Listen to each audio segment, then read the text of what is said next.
Quick shout out to the frag tank guys. Just I know most of you are doing this, and I hope you are. If you're not doing it, then you should. When I first started in the reefing hobby, I never, I used to take my frags home and just acclimate them and then put them in the tank. No dipping, nothing. Had no clue what I was doing. I was a beginner.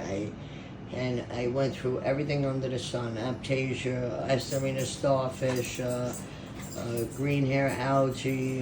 The only thing I haven't seen so far is a bristle worm, and I hope to God I never see it, because see that sliding across my hand, I'm not going to be doing well. But quick shout out to the quarantine tanks, because everybody needs one of these. You know, if you don't dip your corals or quarantine your fish, and give them a couple of weeks, at least the fish you give them a few weeks. I usually give them about a month or two. The corals, they stay up here for 2 to 3 months, because you never know what hitchhikes on these, on the corals themselves, or any disease the fish might have. So this was a simple Peninsula, Waterbox Peninsula 25 mini that I had it set up as an aquarium downstairs in my living room, and I decided to bring it up. I had combined this and my cube tank into a 75 gallon, and I got rid of the 37 gallon and brought this upstairs and made it my quarantine tank, because the quarantine I had was only 10 gallons and I felt it wasn't big enough. So, just a quick overview. I don't have too many corals in here, guys. I'm sorry. I have my leather. I have a couple of gonies back there. I have one acro, a favia. There's minuscule frags up here, because I brought the majority of them downstairs when I just recently upgraded.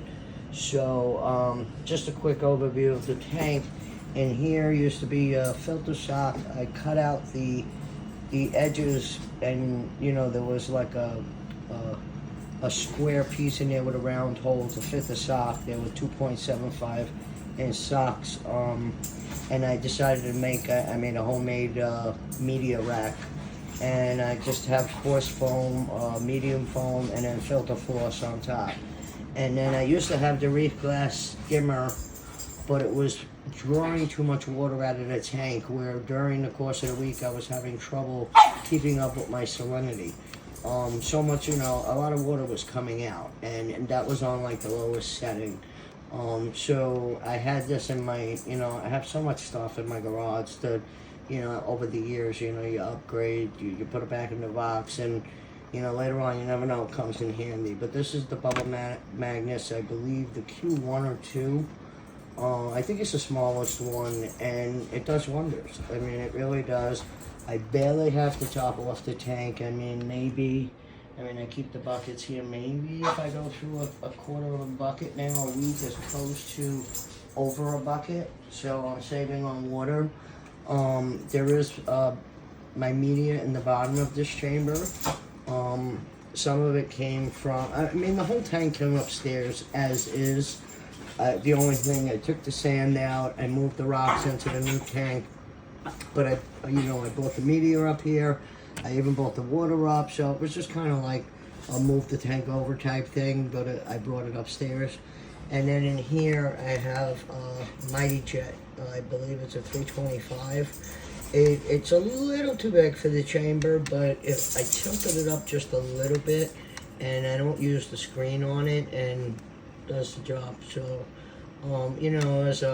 as hobbyists, we make things work. That's one thing about us. We can be very handy and use our imagination. And then on top is the Aqua Illumination Hydra 32. So, big shout out to anybody who quarantines. I hope you're doing it. And it's Margarita. Peace out.